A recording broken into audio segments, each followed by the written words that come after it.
And we're live. Good evening, everyone. Welcome to Holy Crap, the Vlogcast. A vlogcast that comes from a skeptical point of view to answer some of the questions of why. This vlogcast started as a combination of spite and the Streisand effect, because I like being able to say the Streisand effect and have people send Facebook messages where they say, hey, remember this thing about the Streisand effect? Yeah, see this photo meme? It's got it in it. Well done. Sad part of it is Brigid's not here right now, and she's the one who did it. So I referenced the Streisand effect this week. Oh, did you now? I did. Good. Part of this is follow through with the old adage, sometimes the journey is more important than the destination. I'm your main host. I'm known as Shujin Triple all over the place. Shujin. It's really hard to miss me if you go looking. But welcome to the show. Let me go ahead and introduce you to the truncated grouping. I'll kind of explain part of what's going on. Top left-hand corner of North America, of course, over there in Calgary. Good evening, Dalan. Good evening.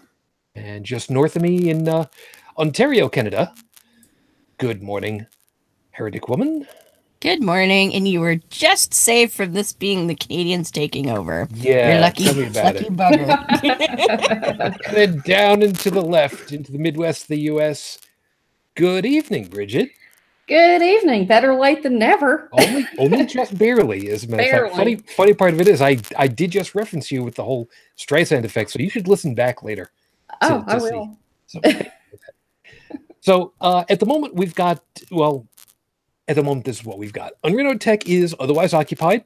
Cool, no problem. Chief, if you're listening back for any reason, don't worry about it. We'll occupy it as usual. I mean, nothing new there.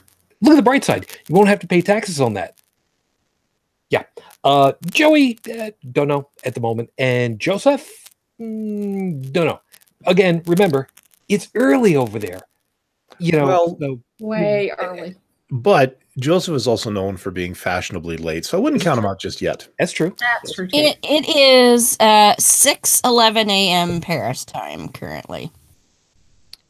In other words, it's dark. Why the hell would I get up that early on a Sunday type? Yeah. Yes. Pretty much. Yes. Pretty much. As was once put to me, dark stupid in the morning. So keep that in mind. Oh, I use that way too much. Oh, I can't imagine why. So there's a real quick piece about all this, by the way. I do want to make a specific reference that, yes, for those of you that have been keeping score, yeah, Dalan is kind of here with us right now this week. And there's good goddamn reason for it. A couple. Florence. Yeah. Quick thing about that. Yep. I could see people calling her Flo, and we used to make jokes. Yeah, Bridge knows what I'm talking about. Yeah, your little monthly visitor, Auntie Flo. Aunt Flo. I have seen just about every meme and joke to that effect in this case. So congratulations, National Weather Service. You've just proven that you can meme better than the U.S. government. Well, if you have enough feminine hygiene products, you can just suck up all that water. Yeah, who needs paper towels, man? No, we're stopping it right there. We're stopping right there. And it's got wings. It's got nothing to do. Okay. I've been married for 12 years. 12 wonderful years, as we know. I am not at all squeamish about any of that stuff. It's much more a matter of I don't want to be reminded anything that has to do with paper towels that might have wings because they've been thrown. All right? It's been a year. I'm still a little perturbed about all that. Some people understand. But anyways, in my case, Florence didn't really have much to do with it. It had more just to do with the company's really bad case of rectal cranial inversion. Yeah. And a failure just to get their stuff together in time. My coworker was there this week, to do his part, which should have been done about a month and a half ago. So here's the beautiful thing. I work next week, Monday to Wednesday. On Thursday, I go on holidays until the 25th of September. On the 26th, I'm on the plane. Theoretically. because it also hinges on that company doing a little something tomorrow that they're supposed to do that is purely their responsibility, basically preparing the site for me to put in the software that I need to do so that I can train them for Tuesday and Wednesday, and then go down the week after to make sure that everything is working properly. These guys are cutting their deadline so insanely close that, okay, you're not supposed to try to give yourself a heart attack. It's something you're supposed to avoid. Yeah. These guys are running at it with almost a zealotous amount of enthusiasm. It scares the hell out of me. Well, they should prove to be rather interesting then. Yeah, and when I mentioned this to my project manager and to the other guys in my department about this, because this is kind of like my first big client I've been dealing with, they just kind of looked at me, shrugged their shoulders, and went, "Welcome to the funhouse." What the hell was I thinking? You were thinking you could make this work and you could make it happen. And I was thinking mortgage level bonuses. Let's not lie. well, that's I'm only in this for the money. I can't say blame. So, as always, everybody, thank you very much for joining us. If you are watching live with us right now, of course, please take advantage of the live chat system. It is up and running, and I do see that a couple of you guys are over there. Stephanie, did see you over there. Felis, hi. And Trippin, good to see you. I'm also terribly concerned because, as Trippin says, quote, "Hey, I'm in the middle of NC." North Carolina. No, I know. It could have been that. It could have been no class. I would not be at all surprised. And come on, Trippin has class. He's watching us. You want to run that by me one more time? He was watching me first, I'm pretty sure. Look, You can correct me if I'm wrong, but I think he was watching me first. He's got class. The fact that he's watching us just means he's got nothing better to do. Yeah. Who's watching us? I've missed something. Sorry. Trippin' Fool. Oh, hey, Trippin'. He hasn't been around for a while. And, partly because, as he says, and no power for 2 days now. Oh, wow. That'll do it. Yeah, that'll definitely do it. And that's going to kind of come up to what I'm going to open up with tonight. So, in any case, those of you that are watching live, of course, will be more than happy to take stuff into account. And you guys be safe out there. I know I'm kind of prefacing what I'm going to be opening with tonight, but be that as it may. So, I did want to let you guys know because starting off, I was over at Wegmans again, and I still have to take back all my empties, by the way. However, tonight's choice is this: Samuel Smith's Organic Chocolate Stout. Now, we know full well that I have a bad history with stouts in general. Mm-hmm. We know this. But at the same time, this was one of the ones that was in the international section of booze, as you can tell from the overall size. Look at that, right next to my face. There you go. It's a big bottle. It's pretty. It is. It's 550 mils. Yeah, 550 mils. Product of UK. It doesn't say product of the UK. This is product of UK. Okay, fine. They're pretty good for their stouts. Yeah, and it does say it's just a little bit over a pint. So there's that. What the guys had told me was, yeah, don't chill it, don't refrigerate it. But I mean, you can refrigerate it, take it out a little while before you're going to drink it because it should be a little cool, but not cold. So, and not room temperature. So, we'll see what happens with that. Yeah. But as usual, I'm going to try. I do have another chocolate-based. If you guys have been paying attention over on the Facebook page or on the Twitter account, yes, I've got one of each. We can see what happens. Yes, I'm going to sniff the cork. And the cork says beer. I've been wrong before. So okay, so see how this plays out. All right, so you've got a liquor of choice tonight for testing, as do I. Oh, do you? Yes, I do. This is what I'm trying tonight. Oh, yes. Naked grape. But look at the color. It is clear. Blue. No, it is blue. Blue. It's blue? It looks like blue Caraco, or it does. however you pronounce that. Now just There we go. Oh, It's Vulcan. It's Romulan wine. Yeah. Romulan wine. Oh, there's Joseph. Yes. Bonjour. Good morning. Good morning. Yes. How are you all today? Doing well. As a matter of fact, was just about getting ready to roll into my opening, and good timing. So from Paris. Good morning. There it is. You're late, sir. Well, actually, we had a couple of things to kind of cover, including tonight's choice of alcohol. So Yeah, that's really important. Yep. well, it sets the tone for everything. So One of these days, though, we'll have to get you to try one of Arno's favorites, which is a Hobgoblin beer from Witchwood Brewery. Oh, I've had that. That's good stuff. He likes that. Oh, well, as we found out, I'm willing to try pretty much almost anything once. There you go. Almost. We'll see what happens from there. It So only hurts the first time. yeah, that's what I learned the first time that I took a swig, 4 swigs of Southern Comfort the first time in a row, straight from the bottle. Yeah, that was not a good idea. But That's sweet. It's not. Doesn't burn. yeah, Now for you, it's called Southern Discomfort. well, considering I was statute of limitations is well gone at this point. I was still in high school. Yeah. Yeah, I was like 16 the first time I ever drank that. That sounds That Canadian Mist, I think it was. Yeah. High school. Yeah. But that's I'm like, what even is that? Oh, I graduated onto like Crown Royal and Yeah, no. what is it? Julio. Oh, Don Julio tequila. Yeah.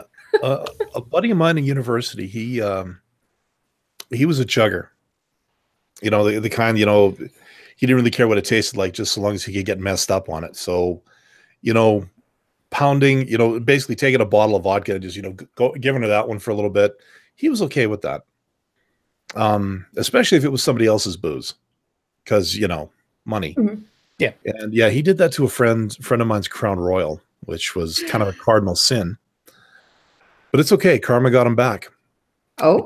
Because after he had the mouthful of Crown Royal, much to my friend's dismay, he kind of sat there, kind of bobbing and weaving. And he used to always say that, he would never get sick from drinking. Because he had an iron stomach and a titanium constitution. And yes, he did. For all things North American. Could you see, he opened up the fridge again and he spies a 26 of Smirnoff Red. Your typical Smirnoff vodka. Okay. And he's like, "Can I have a sip?"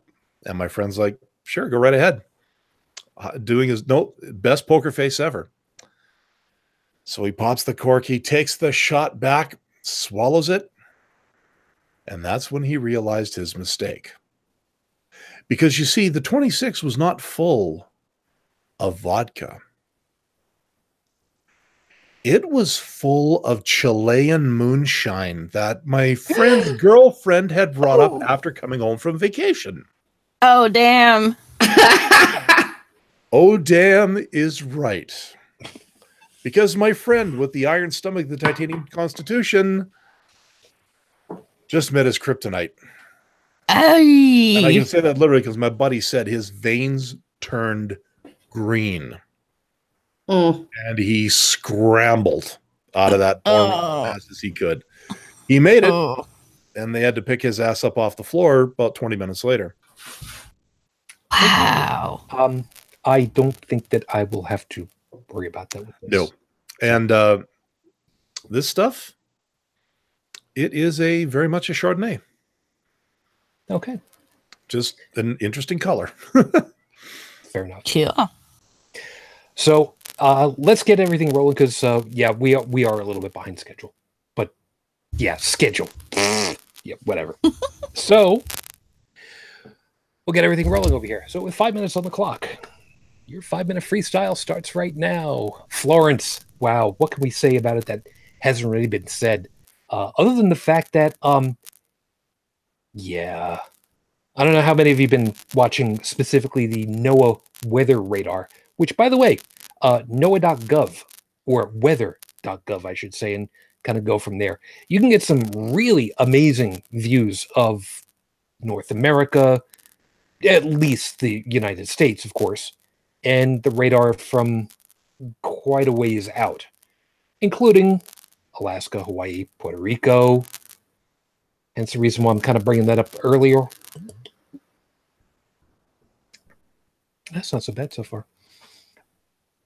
Florence, as we know, was looking to be a really, really nasty storm. And they were looking at Cat 4, I believe, at one point, and were worried that it was going to ease up into a Cat 5. They don't get bigger than that. That's pretty much the limit. Now, fortunately, after hitting the coast, it degraded precipitously, and there's a good goddamn reason why I decided to use that word. Because even with it going from a big Cat 3, Cat 4 to tropical storm, you then got the problem of what it was built with. And what it was built with was water. That's what these storms are, man. They're water. Pure and simple. It's a combination of air warming up and moving around, and cool air moving differently. And all that warm air is sucking up the water vapor from off of that big body of water that it's located in. Doesn't matter if it's in the Atlantic or the Pacific. We just call it by different names. It's a tropical storm. It's a hurricane. It's a typhoon. Doesn't matter. It's all the same thing. It's an imbalance in what's happening with the air. Now, the big problem, of course, is that once these things hit land, they can't suck up any more water.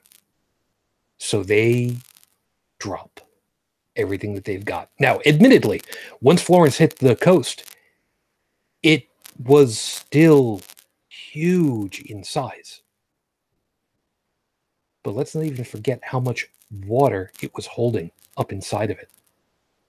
We can't even conceive of how many square miles of water, how many square kilometers of water were sucked up into the air that now has nowhere to go but down. And that's the problem, isn't it? It's got to go down, and then from there, it has to go downhill, eventually making its way back to the ocean, eventually. But the problem of it is, it's got to go down first. So the first big piece is, it's going to come down in pelting, torrential rains. And what's the ground going to do except suck it up? At first. And then it can't. And then it makes its way into whatever is the lowest pathway, gravitationally speaking. And then it can't. But we've known about these things. We've known what the flood stage areas look like. You check with your emergency management offices, good ones, they've got those things mapped out. They know what's going to have happen.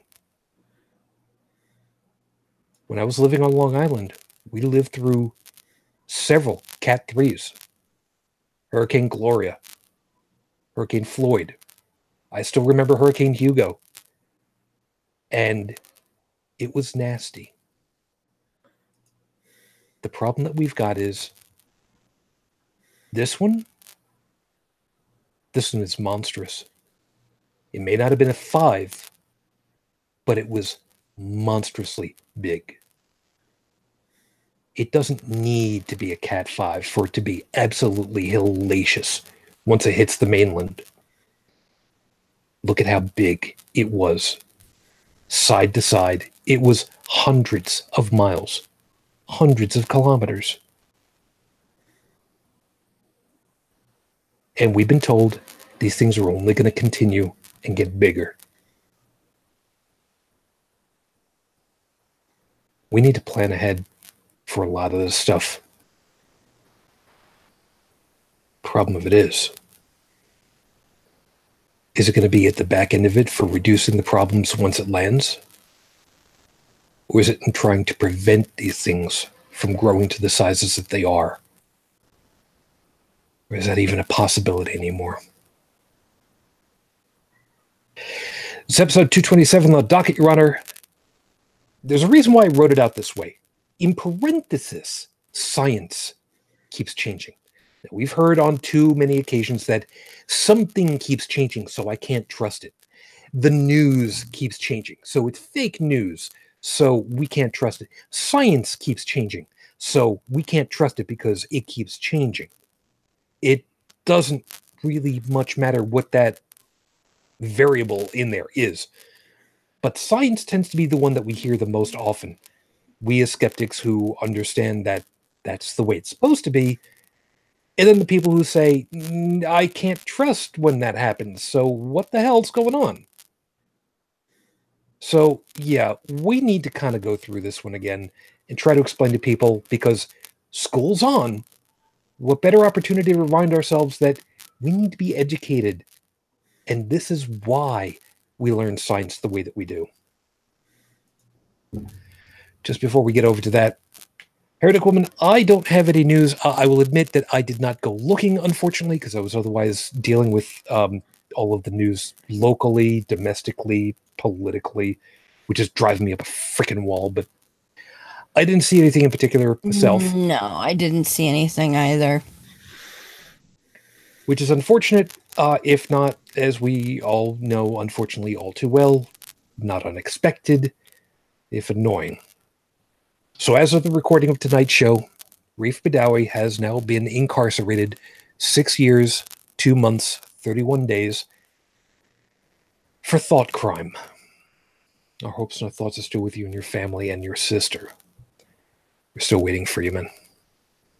See what happens. So anyway, there's a piece about all this that I do need to make a couple of references to. By the way, TTTF over in the chat. Hi. Also in the chat, Felis knows full well that we have mutual acquaintances, mutual friends who are down in amongst all of the weather, which has been nasty as all get out. And power has flickered and power's gone off, as was said, 2 days without power. Yeah, I remember what Long Island was like when we had a week, I believe it was, with no power at the time. Yeah, in the 80s. I forget if it was Floyd or Gloria, whichever the hell one it was.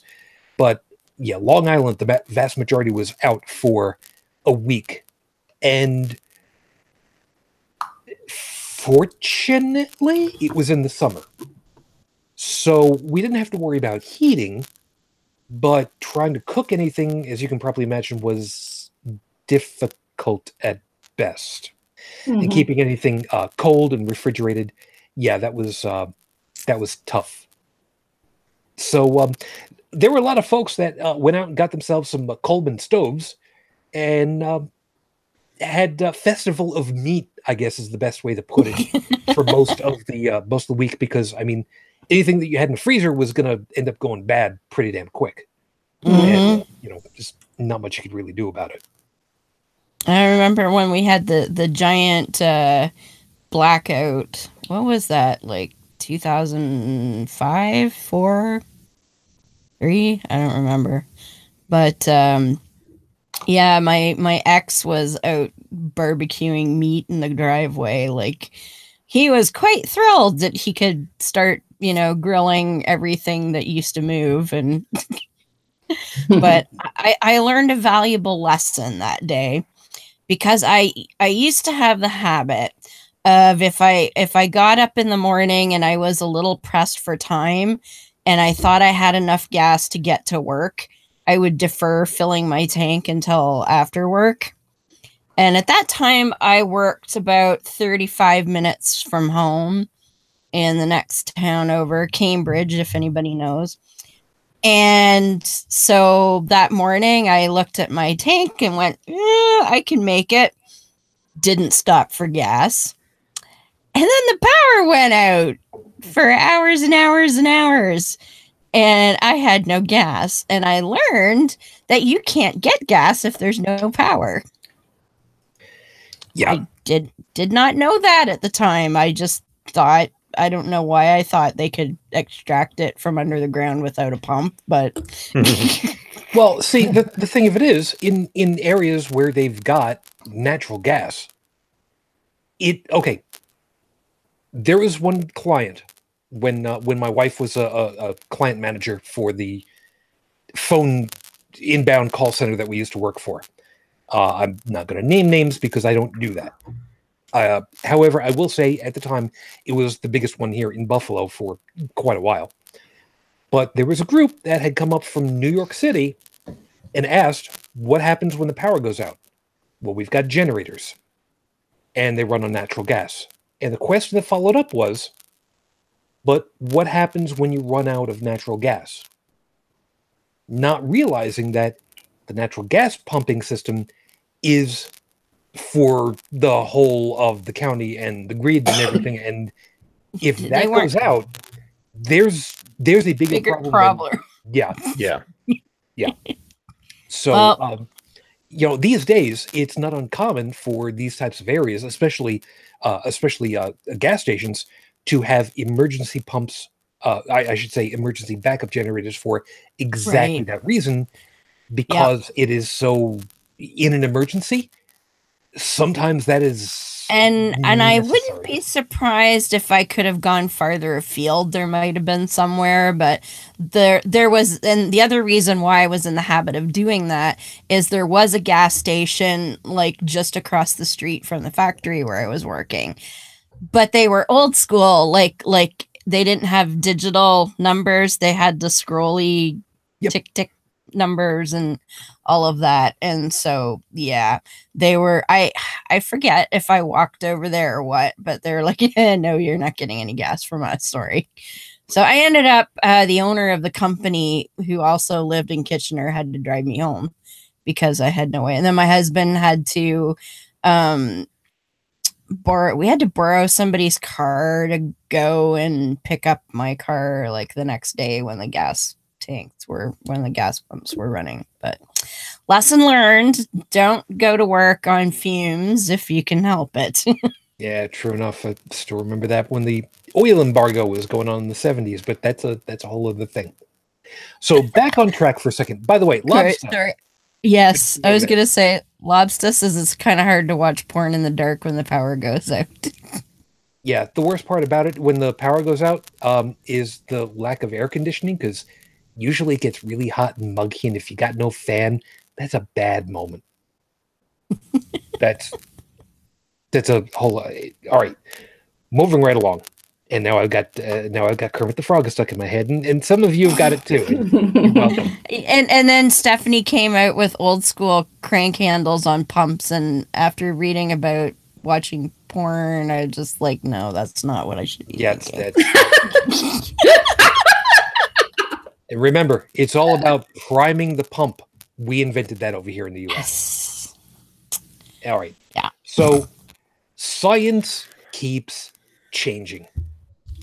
Let's go over to the biomedical side. Why does stuff keep changing, Brigid? Why can't they just settle on and just say, yes, you can transfer blood from a dog into a human or vice versa, because it's blood, right?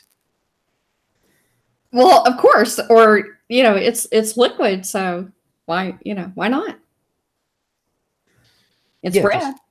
Just change the color of phlegm to red, and everything's good because you can transfer one red to another, right? Sure. Yeah. I'm sorry. Things change because we discover things. We see things that don't work. We find things that work better. Look at germ theory of disease. That's true. That's very true. Now, some people are probably going, okay, Shu, why do you keep going back to the dogs and the blood transfusion? Because it is the most stark example of how we learn that bad things happen when you don't have all the information but we can't exactly blame them because they didn't have the information. So, what? Hold on. The problem of it is, if you don't know, you don't know. You don't know that you're going to screw up, Right. and that's where I'm going with, and that's kind of what Brigid was just talking about. So, go ahead and lambast me for me at this point, Dal. Go ahead. I know you wanted to do it. No. I was just going to say, yeah, you can. Like you said, you don't know what you don't know. But if you know, and knowing doesn't agree with your narrative, so you suppress what you know because it's the only way that, you know, your political, religious, or otherwise narrative can be met, then you're damn right we can blame you. That's fair. We can blame the hell out of you for withholding vital information. And if you're going to say it's because X, because Y, or because you're this or that, you look pathetic. I think the whole point of this, though, is that science does change, and it's not because it was wrong. Oh no, It's that's because true. But we it, learn things. sometimes it is because it's wrong, but that's not a bad thing. No. Yeah. And, Well- and when we learn new information, then the science Like- will change to accommodate Like, for it. instance, for hundreds of years, people believed in the quote science of the humors, which was there was the blood, the urine, the bile. Was that it? Just the three? Yeah, Phlegm. the three humors. Phlegm. Yeah, I think that might have been in there too.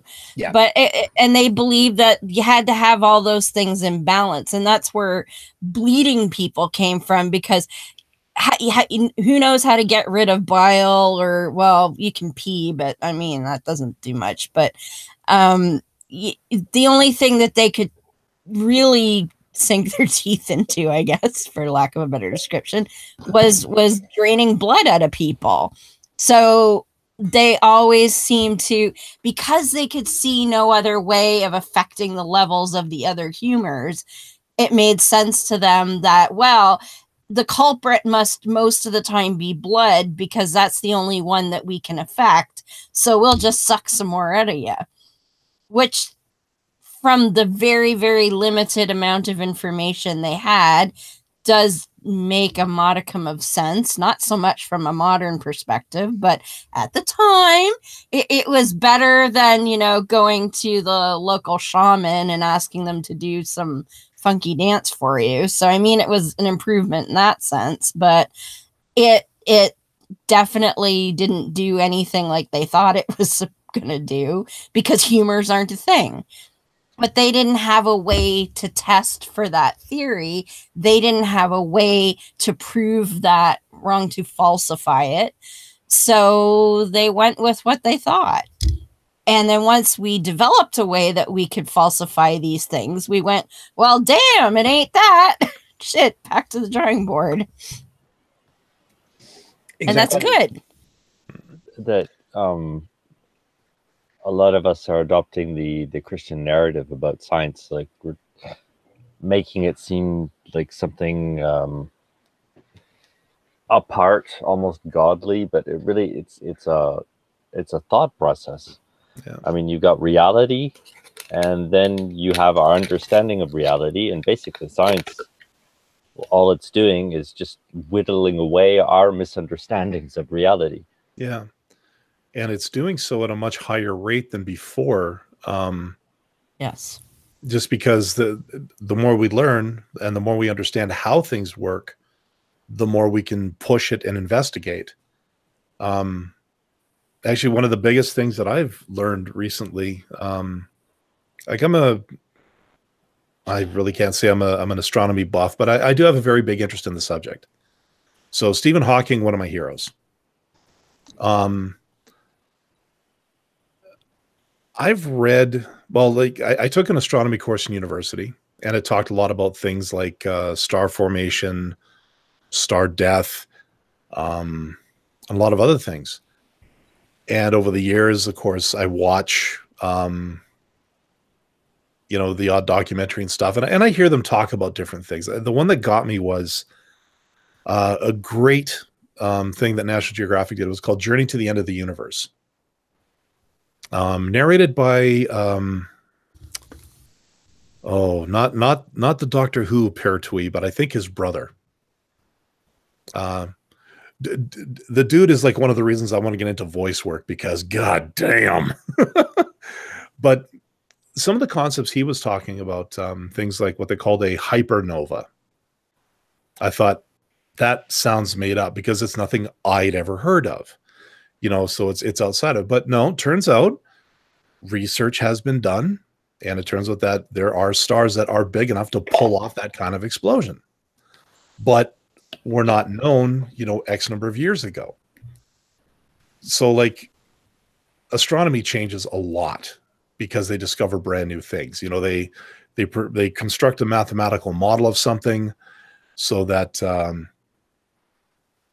everybody else, or everything they apply it to, it should work. And then they start finding anomalies. Like, okay, what the hell is that? And then they have to discover new math to explain it.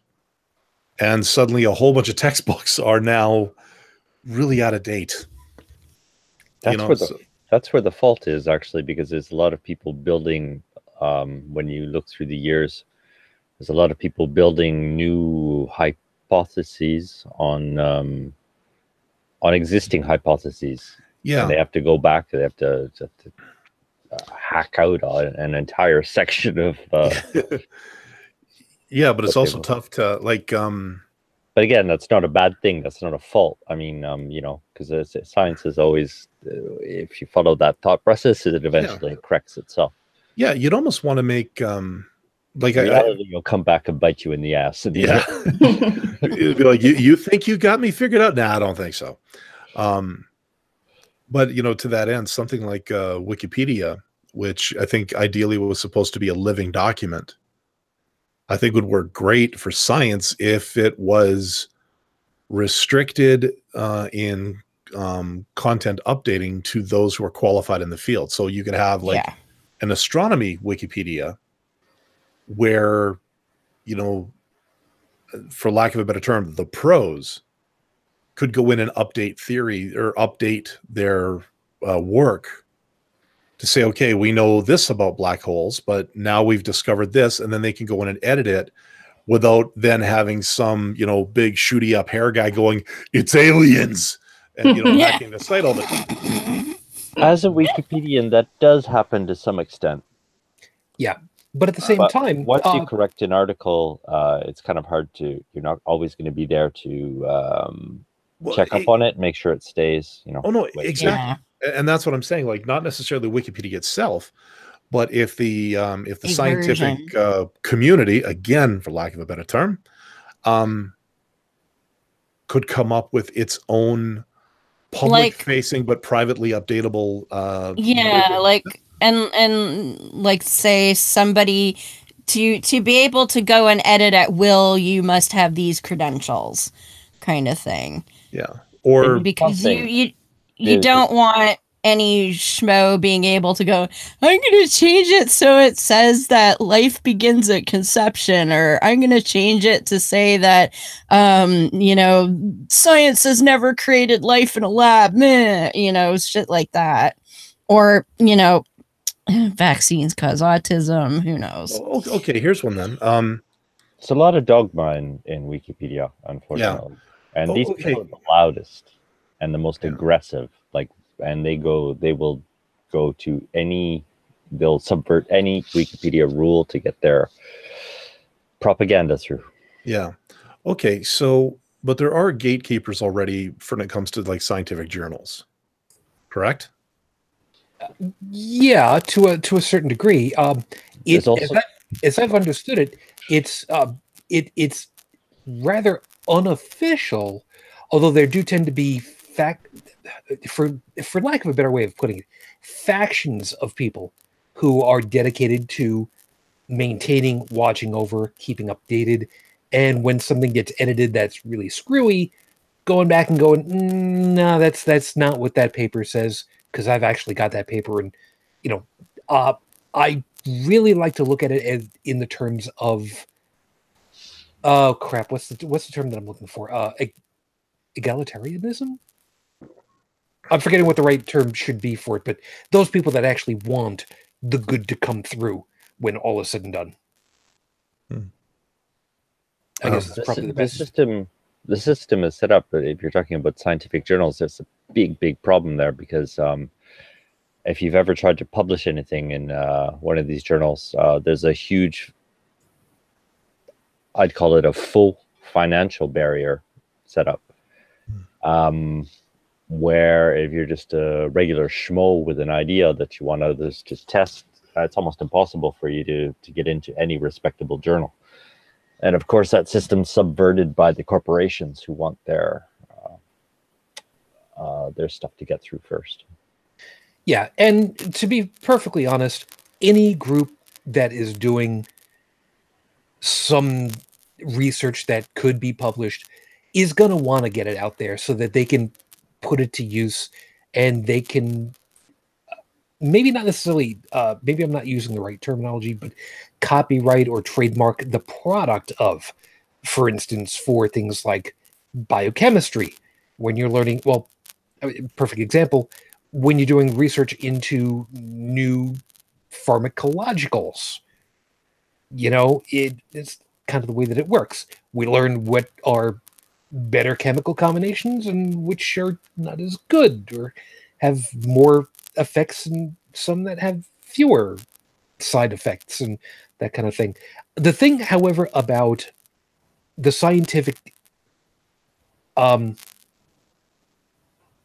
see, now this is the problem. I'm trying to think of what the right term should be for it. The scientific exploration. Let me just call it that for a second.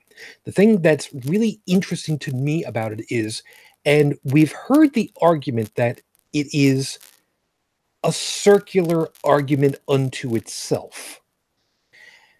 And they're not wrong when they have that argument where they have that complaint about science, that it corrects itself, and that's a circular argument unto itself. But the thing of it is, science not only corrects itself, but also keeps updating itself.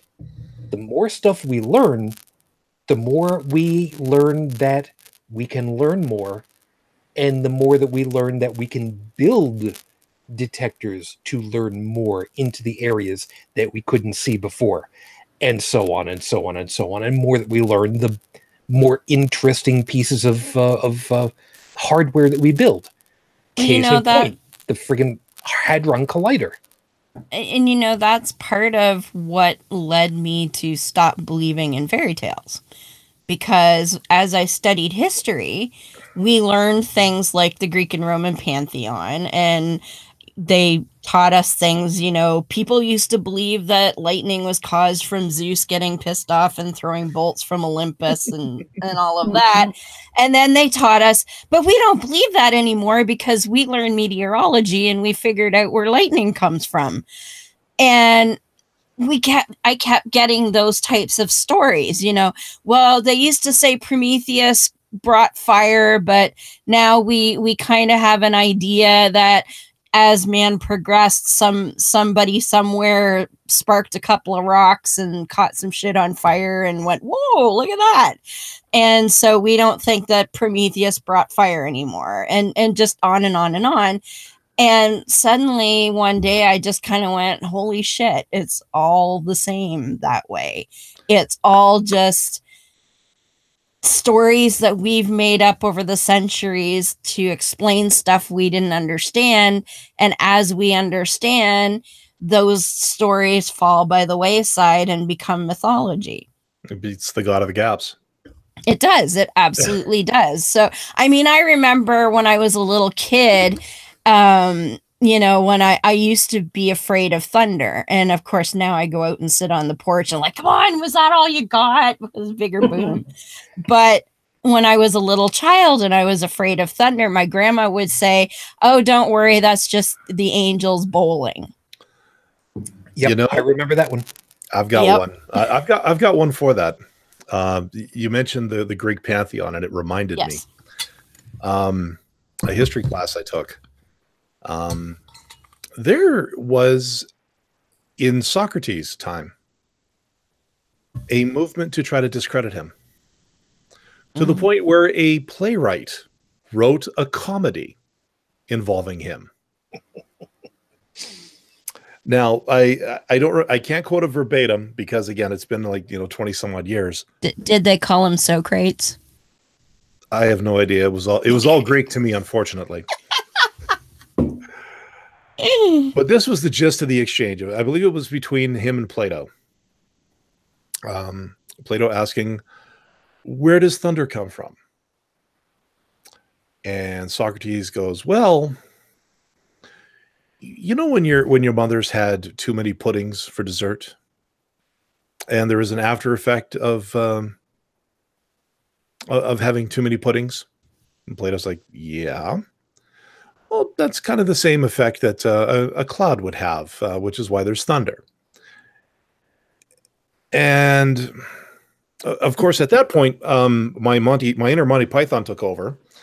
At which point, I believe Plato would have said, "Wait a minute, are you telling me the clouds fought?" But that was the gist of what they were getting at. Is that apparently thunders were the result of cloud flatulence. Yeah. Okay, so how did they explain the lack of stench? See, at that point, they could probably say, well, they're all lady clouds, because lady farts don't stink. I know. Oh, trust me, they do. Yes, and then married for 10 years. I know. Yeah, and apparently, Felix is reminding us, if I remember right, one of the Native American mythos had fire being brought to man by the coyote, which I vaguely remember. I wouldn't have remembered it off the top of my head, but good on you. Yeah. I remember that. I also remember that what the Europeans call the man in the moon, the equestrians call the mare in the moon, is the rabbit in the moon. For those of you that did not know about that one, you might want to look that one up. But, of course, we learn over time that those dark patches are what are called mares. They are oceans. Oceans of what used to be dark lava. And that's what those turned out to be. The same way that once upon a time, we thought that the markings on the surface of Mars that we could sort of see with the very, very crude, by today's standards, telescopes were thought to be canals, actual created structures by civilizations. Now, admittedly, the problem that science runs into is when you extrapolate ideas from preconceived notions with incomplete data. Perfect example is, of course, with Mars, thinking that there were Martians because they saw these what seemed to be trenches or canals and thought that they were built structures because, I mean, how could they possibly be otherwise? And I'm gonna go back to Brigid because, again, this one falls into the science and medical stuff, or sort of. But once upon a time, the idea of spontaneous life was a thing. I'm pretty sure that you might remember about this one, Brigid. The idea that whatever the hell they were called. Slugs. No, they were fly maggots. That's what I was looking for. Maggots. Those would spontaneously generate out of meat. Yep. Yeah. Now, as we know full well, this is not a thing, but once upon a time, this was thought to be a thing, spontaneous generation of life. Mm-hmm. Now, do you remember the experiment that proved that that was bullshit? I see vaguely. Bridge, do you? I'll give you a No. hint. Cheesecloth. Yeah, and if memory serves, they wrapped up some. I wanted to say they put something in a bottle and corked it, or so that the flies couldn't. Couldn't get to it. They didn't know that they were preventing flies from getting in, but they just sealed up the whatever it was they thought would generate maggots. They sealed it up, which prevented flies from getting in, and suddenly there were no maggots. And they're like, whoa, wait a minute here. Yep. They did an experiment that made perfect sense to us after the fact. They had a piece of meat in a glass container with an open top. That was your control because that was just normal. Set that aside. You have another one. Same type of glass container with another piece of meat. Completely covered lid. Set that next to it. And then another third with another piece of meat with cheesecloth over the top. So it would allow air to pass back and forth to try and see if maybe they could figure out what's going on. And, well, I did come to you originally, Brigid, so now I'm kind of wondering, is this ringing bells for you now? Because I'm pretty sure it should. So how did this end up? Or how well do you remember it? Well, the meat that was covered up did not generate maggots because flies didn't get to it. The one that was open did, but that's because flies were able to get to it. And the third little piggy with the cheesecloth on top? Do you remember what happened with that one? Did it get fruit flies? Like small insects, but not the bigger ones? Well, as a matter of fact, you're really damn close. They had a whole bunch of flies that were trying to get through the cloth. Trying to get in because they could smell it. Bingo. Yes. Now. And that's probably how they figured out that it was flies laying eggs. We're doing it, yeah. Yeah. Yep. And Felis is pretty close. 3 jars of rotten meat, pretty close to it, as a matter of fact. Yeah. But the thing of it is, even though for us now, this seems to be kind of a, ew, why would you do something like that kind of thing? It is the perfect example of how the scientific method works. Mm-hmm. You find out, what have you got to start with? What normally happens? Okay, that's what normally happens. Good, set that aside. Now, if we think it's caused by this, let's close off that avenue and see what happens. And they didn't have to do anything huge. They didn't have to have a laser detector to find out how many bugs were getting in and out. They didn't need to have a mass spectrometer to find out how much stuff was actually in. Well, not how much stuff, but what kind of stuff was actually coming off of it.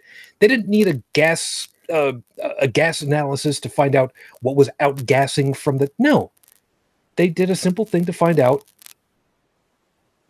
And put to rest the idea of spontaneous generation of life, or at least in that one particular item. And that was something that kind of blew people's minds away at the time, because it was like, how? No. I mean, the Bible says that life can just happen. No. How? No. Well, numbers don't lie. I'd take a picture for you, but Galaxy S5 hasn't been invented yet. But, there you go. There's the information. And before you think it was just a Renaissance type of activity, oh no, go back to the ancient Greeks, who figured very closely, let's see, when was this? Hell, I don't even have a year on this one. Going back to Homer and Pythagoras. Not exactly the most up-to-it guys, because they were measuring stuff in lengths called stadia. How much is a stadia? I don't care. I don't care. But they actually took measurements and did it out for themselves on the equivalent of pen and paper, the equivalent of back of the envelope, and figured out within a relatively close degree of accuracy the diameter of the Earth, or the circumference of the Earth, I should say. They figured it out by just hashing out the question, going with a couple of assumptions, and figuring it out. They used angles of shadows. And for those of you that hated to do that in high school math, I know, I hated it too. But it helped us figure out a piece about the Earth. And you didn't need a hell of a lot.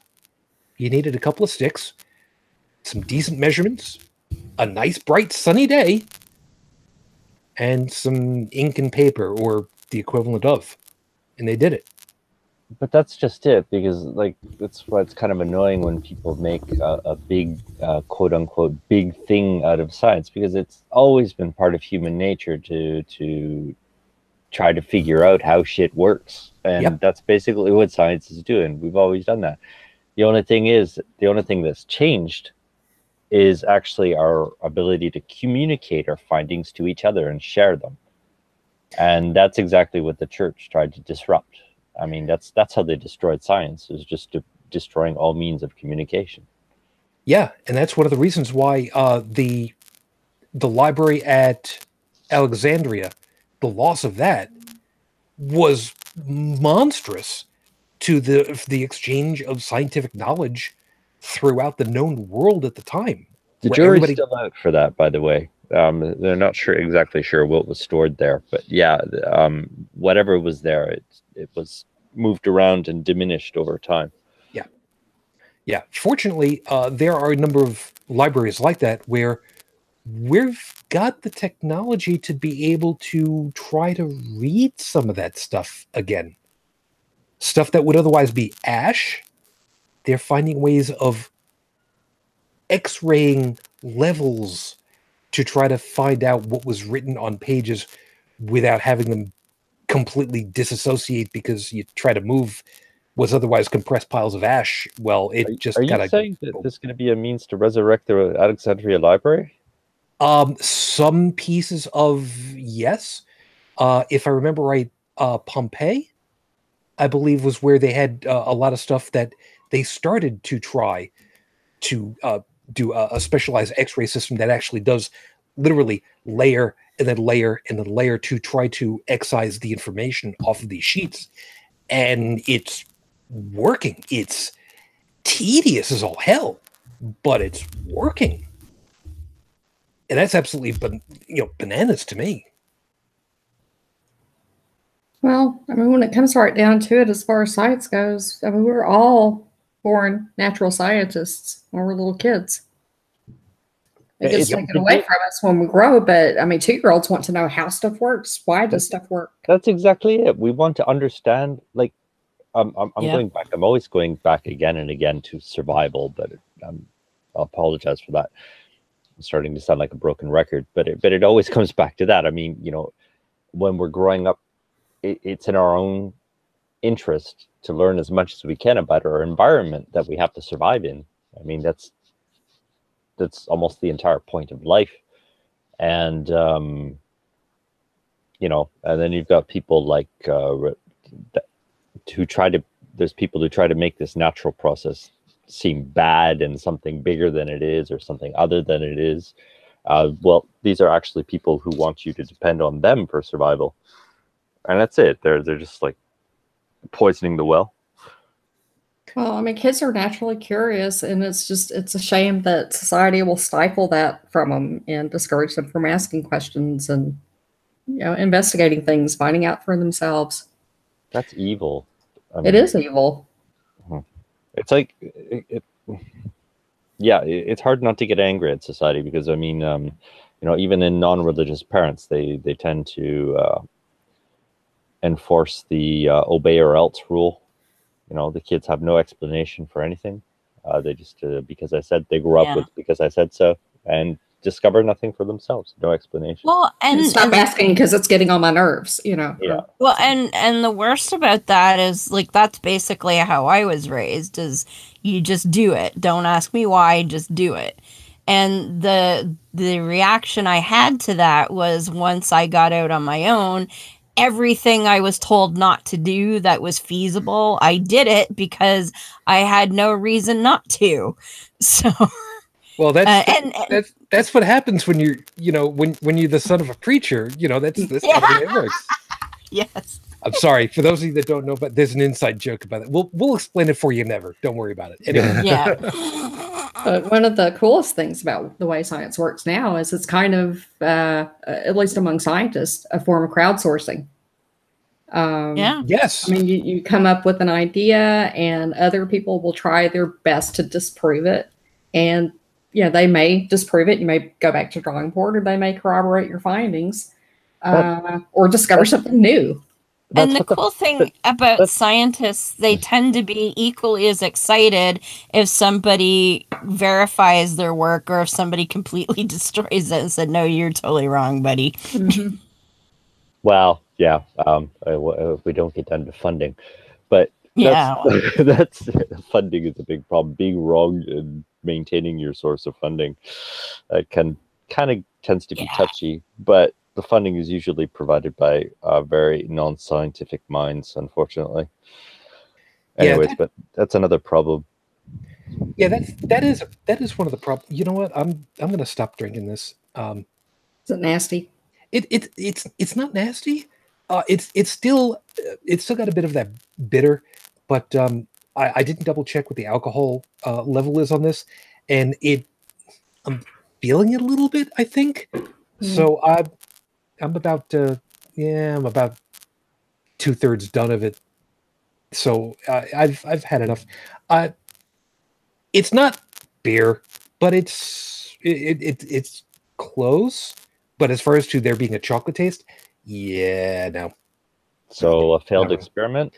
Kinda, yeah. But anyway, where I was going to say was... I'll get that peer reviewed. Well, part of the problem that we end up with when we're talking about research being done is one of the things that you were just mentioning, Joseph, that funding for research is really difficult to come by in a lot of cases, because there is very little draw for research for research. Take 4. Research for research's sake. Got it out this time. I think you know where I'm going with this. The idea that we don't know something, but we want to go ahead and invest in people looking through stuff to try to find out, is there something there? And in some cases, after a certain amount of time, they just say, yeah, we're not gonna go and support that any longer, even though it's been a large investment. Case in point, I believe it's over in Chicago, the Tevatron, I believe is what it was called, or is called, the particle accelerator here in the US, that could have found some of the same stuff that the Large Hadron Collider did, but it was defunded and not really doing very much of anything. And that's kind of sad. I would happily pay taxes for scientists to try and discover all the shit that corporations don't want to. Oh, tell me about it. I mean, the idea. Okay, I know it's my big thing. We've all got our thing over here. My thing has been the freaking military budget here in my country. We're not going to go far into that. But if we took half of the $600-ish billion, we're not even going to go into the deficit part of it all, but if we took $300 billion, how much research could be done with that? I know, there's a whole bunch of other stuff that would be better suited for all that money. I know, just go with me for a second. The amount of money that we're talking about. I mean, shit, some of the stuff that NASA has put up that has done amazing, a drop in the bucket by comparison.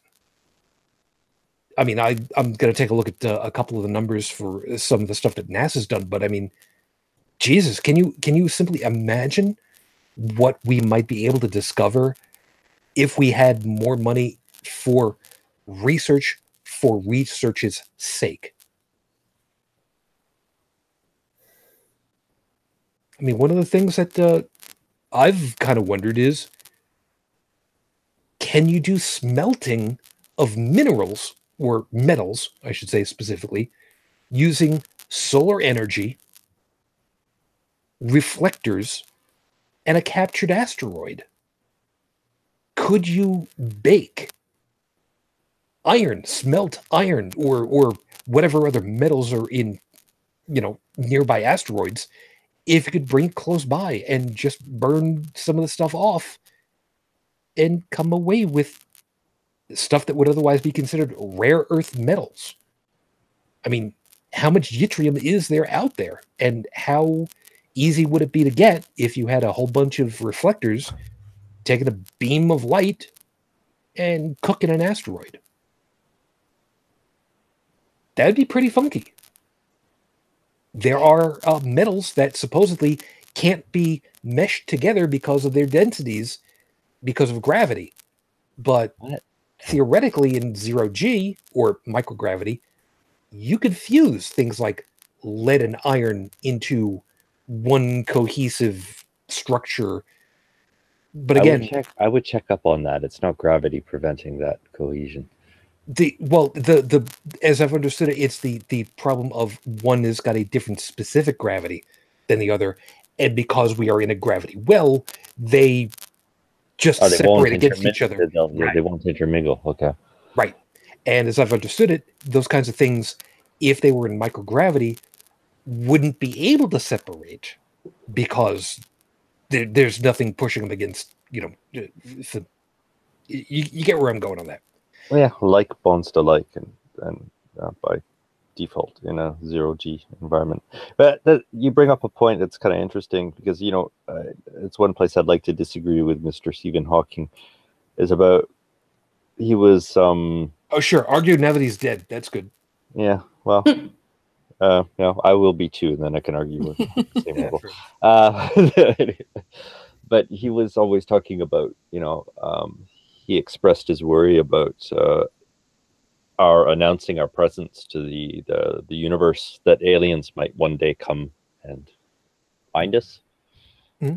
But when you look at the universe and you look at the wealth of, like, there are planets made out of diamond out there, like, why bother come to Earth when there's all that out there? I think we'd be more of a nuisance than anything. Yeah, agreed. And if I remember right, wasn't it Sagan who had actually suggested that maybe sending out a calling card wasn't such a good idea? That's what I was talking about. I think that was what Hawking was commenting on. Oh, no, you're right. Sorry. I was thinking of... I had four other things going through my head at the same time. Sorry. I think that'd be a great sign for if your goal is finding wealth in the universe, like mining. I think that's a good indication of a place to avoid.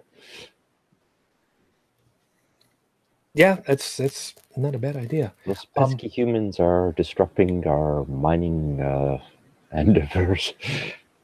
Yes, and Stephanie had put something over in the chat. Half of the military budget wasted on weaponry. USA research would be transformed, and we would learn more in a year than we have in a decade. Yeah, man. Now, I'm going to throw a devil's advocate at you there. By all means. I've heard it argued many times that the military is often the greatest source of technological advances and innovation. I thought it was porn, but okay, sure. Yeah, maybe it's military porn. We can't argue. We can't say definitively what isn't happening. Oh. Something different is going to. We can't say the outcome.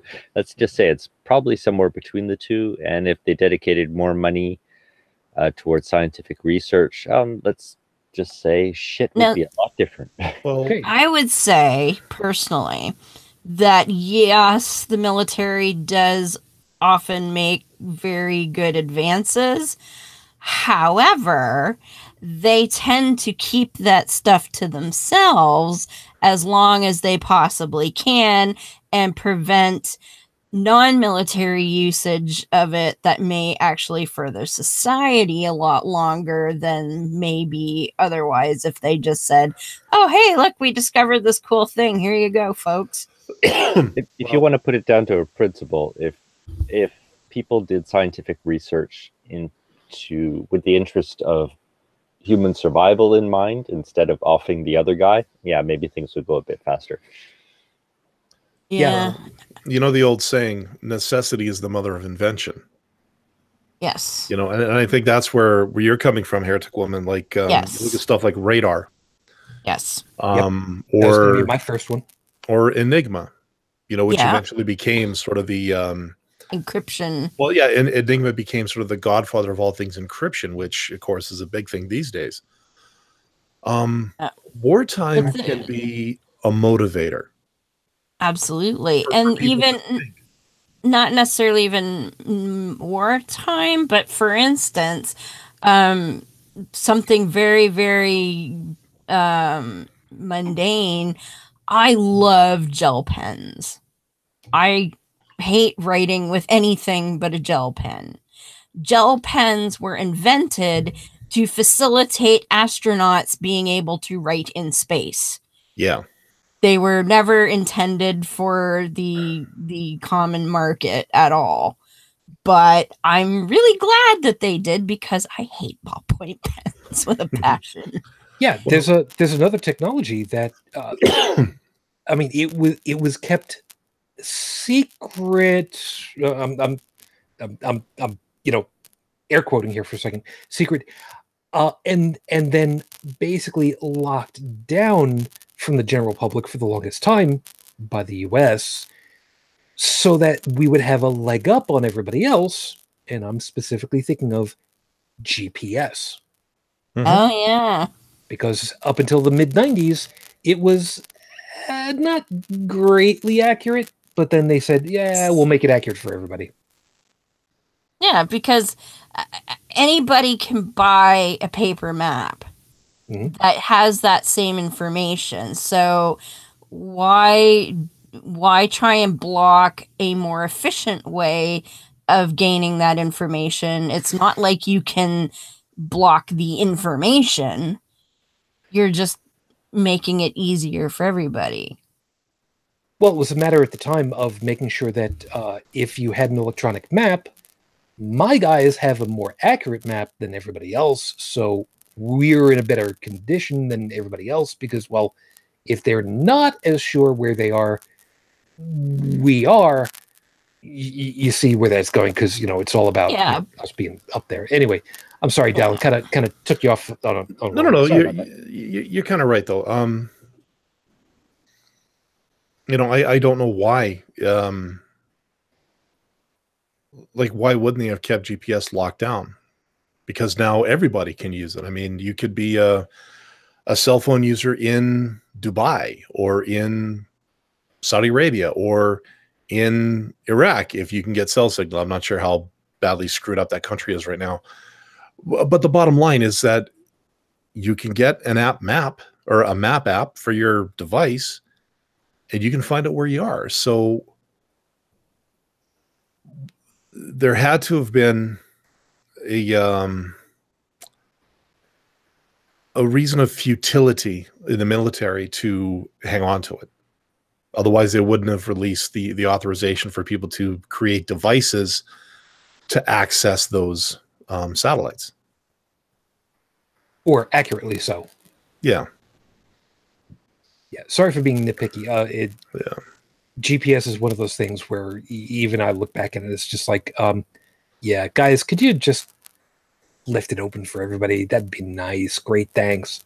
Well, I remember watching a video podcast years ago. It was called Ice and Rye, and he was a geocacher.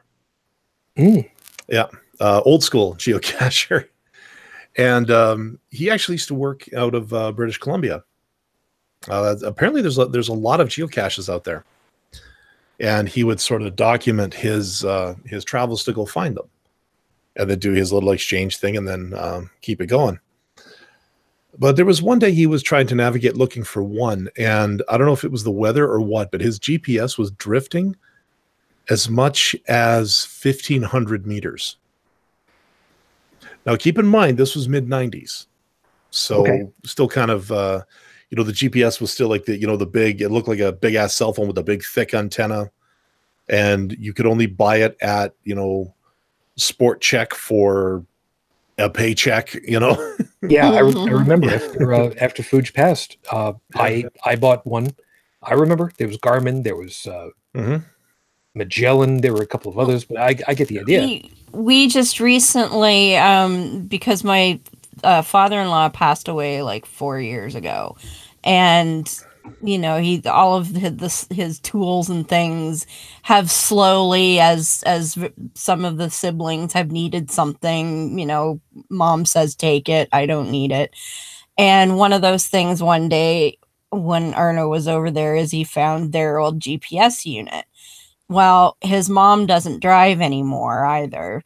And she's like, take it, get rid of it. I don't need it here. So we brought it home. Now I have a good GPS on my phone. So it wasn't something I thought of needing, but we figured, well, if it's free, hey, why not?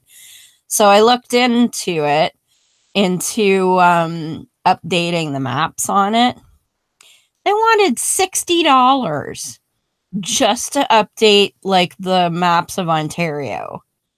And I was like, screw that. Yeah, I pay my phone bill and I can use my phone, which is probably better quality because it's got traffic warnings and real-time stuff on it. Whereas I don't think that the Garmin offer it. We ended up giving it away on Free Cycle to somebody who had one and wanted a charging cord. We're just like, take the whole damn thing. We don't want it. I want to give everybody a funny, only because I went looking it up. This is beautiful. For those of you that understand this, you're going to have a great time of it. Try to imagine a car with a fuel economy of 2,510 miles per gallon, over 1,000 kilometers to the liter. Right now, that's the Tesla that's out in orbit. I just went looking it up, and this is great. Man, I'm looking at it all. It's traveled far enough to drive all the world's roads 14 times, and it's been up a little over 7 months now. I did not realize that. Now, why am I bringing that guy up? Other than the fact that it's so cool to know that Starman is still up there. If only it still had battery power. Because apparently, according to this, if it still had battery power, it would have listened to Space Odyssey over 60,000 times in one ear, and Is There Life on Mars over 81,000 times in the other ear. Not that he's got ears. But anyway, what the point of it is, the Tesla Roadster that's out there is built on learning how to vulcanize rubber, learning how to weave metal into vulcanized rubber, how to create pneumatic tires with vulcanized rubber, with metal mesh on the inside. You see where I'm going with all this. Aluminum wheels, at least I'm pretty sure they're aluminum. I don't remember if they're aluminum or titanium, whatever the hell. Batteries with, in some cases, nickel cadmium or lead acid. I forget which technology they were using. Tempered glass. Mirrors that could be mass produced in, great quantities in very small pieces. A freaking space suit to prevent the outside from destroying the meat on the inside, which, generally speaking, is pretty important when you're out there in space. Friendship 7, ask about that sometime. Don't ask about that. We build. I mean, the expression is, we stand on the shoulders of giants, referring to other scientists who make these grand discoveries, or maybe not even. But we keep building on what we know and what we've learned. The Tesla Roadster, its earliest grandpa was made by Mr. Ford years and years and years before. He actually made an electric car, but didn't have nearly enough oomph to make it worthwhile. And now we've got that cherry red Roadster out there that's... Man, don't be looking for that for an Uber anytime soon. That's just not going to happen. They'll definitely get lost trying to find you. Could be. Yeah. And let me tell you, that re-entry, that's going to be a bitch. As Scott Manley would tell us, you should check your staging and don't forget your parachutes. They forgot parachutes. I'm almost guaranteed. Anyway. Some people know Scott Manley. Anyway. But that's the thing. We keep learning what we didn't know, and we build on using that to build new equipment to learn new stuff and to access areas that we couldn't before. I mean, the idea of getting to space was,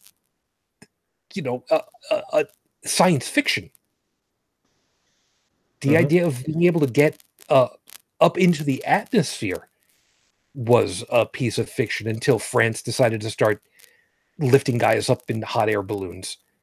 But that was for wartime also, if memory serves, but that's a whole other thing. I think one of the biggest things about it for me, though, is that it doesn't have to be the big, expensive experiments. I mean, the ones that I've talked about, the one for discovering that blood can't be transfused from one animal to another, or even necessarily from one person to another. That can be a really bad thing. And that's not, that doesn't require a lot of super expensive equipment, at least to find out that much. To type different types of blood, yeah, you kind of have to do a little bit more digging to find those, those chemicals. But finding out it's a bad thing to transfuse between one to another, it doesn't take a lot. Finding out that life does not spontaneously erupt, that wasn't difficult. But that's the problem nowadays, isn't it? That we've got a lot of the quote-unquote simple stuff done. There's very few things that are still simple anymore. And now it's the much more complex stuff where we're actually plumbing the depths of, forgive me, existence itself. The idea of the cosmic microwave background might show areas where black holes from previous expansion events might have happened. And it's a hypothesis that's actually got serious backing in data to support it so far. And that just gets weird. Reality gets weirder the more we go plumbing into it. And I find that absolutely fascinating myself. But science changes. Science is dynamic. For some of us, it's a wonderful thing, that we're always discovering something new. But you always hear, particularly the religious side, and they play to, well, if it's changing so much, that must mean that they're wrong. They have doubt. But over here, everything is answered. Everything is consistent. Everything stays the same. Now, isn't that better for your tired mind that hasn't been fully exercised properly because of our excuse of an educational system? Like, isn't thinking hard? Why think? Why be forced to change your mind all the time? Just let us do it for you. Thinking's hard. Exactly. And Yep. it goes back to what you said a couple weeks ago, Joseph, about, you know, we're applying critical thought to people who don't know how to do it or who don't want to do it.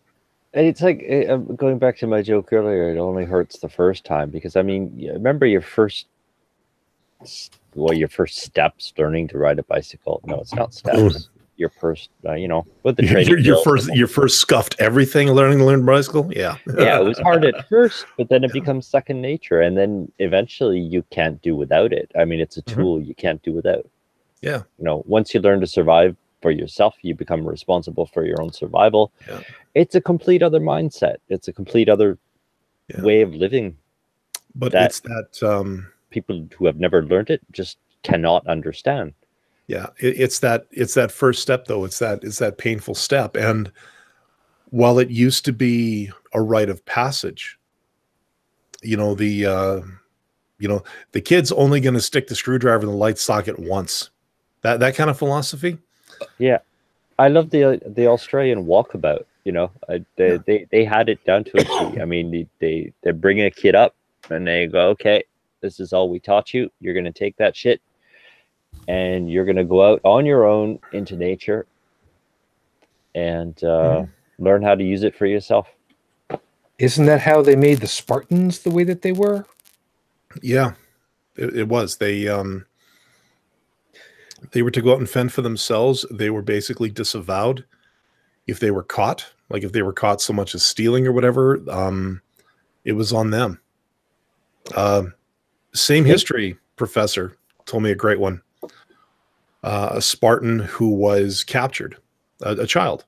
He was captured stealing a fox. And he was basically told to confess. He wouldn't. He had his cloak wrapped around his body. Because I remember correctly, I think what they had in 300 for costumes was fairly accurate. The red cloak and everything. He was hiding the fox in his under his cloak. It clawed at him and eviscerated him until he dropped dead, but he would not admit to having it. He basically stood his ground and died for it. We here at Holy Crap the Vlogcast do not advocate standing your ground till evisceration. Yeah, especially by a fox. Yeah. Basically because we need all the viewers that we can get, so please don't be dropping dead from handling foxes. Handling fox. Don't have any wild animals under your clothes. Yes. Especially under your kilt. And that includes weasels, gerbils, and other. I was going to say especially badgers. Yes. Although, if you're somehow able to get a badger into your pants, congratulations. But they are not fans of oral sex. No. We won't talk about ferrets either. Oh. Lad, I don't know where you've been, but I see you won first prize. Yep. There's some people who know exactly what I'm doing, and Hot that's the outcome I'm laddie. thinking right about now. No, it's not. It was just one of those fun ones, but yeah, that's a whole other thing. But the point is, like, things like, you know, not necessarily a walkabout, but like some kind of rite of passage where, you know, you do have to start thinking for yourself. You do have to kind of get out there and. You kind of said it without saying it, but autonomous thought is also autonomous survival. Yeah. People who don't think autonomously have no idea how to survive. They're completely dependent on their leader, decider, provider, whoever they've chosen. And I think this generation that's coming up, the one previous, they knew the pain they had to go through, and they decided, you know what? I'm not going to make my kids go through with it. And I think that's one of the results of that is... What do you mean? Well, okay. The hardships of growing up? Yeah. Like we all had to go through it. We had to, you know, stop getting money from mom and dad. We had to go out and find a job. Awesome. Or in some cases get an education before getting said job, and then having a job while getting said education. You know, the horror stories of the shit job, working the work in the Walmart or work at the Wendy's, or in my case, you know, selling beer at hockey games, which I actually look back on with a point of freaking pride. But Yeah, you did it. It's a fucking experience. well, yeah, I did it, but you know, I got past it. Well, you know, learned from it. And there's no way I could have lived on it. You have every right. For example, when you deplore a system that where people have to work that way, you know, you have every right to protest because you've been there. That's, you know, yeah. We should all go through that. Yeah. But I think, well, okay, it's like, oh boy, I'm going to open up a hornet's nest here. I'm willing to bet that every one of us on this panel is old enough to Careful. have Young been enough to. no, have been spanked by our parents at least once. Oh fuck. Oh yeah. Yeah. Okay. Now, that was a very good deterrent, I would like to think, for us. I sure as hell I know it was for me. That's how you break somebody. That's not how you bring somebody up at any rate. Yeah, it broke me. Yeah. But that's yeah. But yeah, it's not a hornet's nest. It's just a fucking lot to unpack there. Yeah, exactly. Like, okay, from my personal experience, what I got from it is, well, obviously don't, you know, it was a behavioral thing for me. Yes, I got spanked maybe 3 or 4 times in my life. But, you know, after that, you know, whatever it is that caused me to do that, I never did it again, and found out later in life that, yeah, it was a pretty stupid thing to do. But you found understanding later in life, which you weren't given earlier in life by your parents. Yeah. But the spanking part, it's really, okay, using my catchphrase again, survived by imitators. I mean, it's people who depend on other humans for survival. They only know to imitate. So they have no rational reason why. They can't convey any rational reason to make a kid conform to that. So that's all they have is the beating. Yeah, but it was also conviction. But for me, it was not, as Beth puts it, it was not where Dad broke a tennis racket over my knee or a guitar over my head. And just so you know, we had 2 guitars, a shotgun, a 30-06, and 322s in the closet. So trust me, there were other options. Yeah. But no, it was one open hand across the butt, one time. Oh, well, that's different. Yeah. I got the wooden spoon. Oh, I got that one once too. I got once the belt, fly swatter, willow leaf branch, spatula, wooden spoon, hairbrush. Any household torture. Anything that was close at hand. Yeah. Now you see that's excessive. And sometimes it was 30 or 40 hits. So yeah, you see, that's too much. No, what I'm talking about, again, from my experience, was just, you know, it was the correction. The one swat to say, okay, that's a correction, and that was it. You know, like how, okay, maybe I was trained a bit like a dog. You know, you give a dog a swat when it's doing something wrong. Maybe it works. Dogs can't reason. Well, they actually they can to a point, but that takes time. But anyways, yeah. But it's like treating humans like animals, basically. Yeah. That's like denying the human ability to reason that every human has by default. But Joseph, when you're 2 years old, do you actually have any real cognitive thought? Oh no, you don't. There, I tend to agree. Yeah. And that's what I'm talking about. That's kind of when all this shit happened. You know, actually, I was spanked when I was small and I didn't know better. Yeah. You know, as I grew, like when I was like, I think the last time I was spanked, I was 4 years old. And that was the last time. After that, you know, the cognitive, you know, the age of reason kicked in, and I learned a few things myself. An inability to understand is not really a reason not to give a reason. It's not an excuse not to give a reason, because I mean, you know, you can explain to your kid, you know, instead of spanking the shit out of them or whatever, or even worse, I'm trying to explain to them, oh, look at This is why we don't do this, because, you know, if you steal from the other kids, eventually, you know, that's going to come back and bite you in the ass, because, you know, we live with other humans and you wouldn't want that happen to you. Yeah. I think when he's talking, though, like when you're 2, it doesn't do any good to try to tell a 2-year-old that, because they're not going to comprehend. Yeah. Yeah. For Sure me, about that. for me, when I was well beyond the age of reasoning,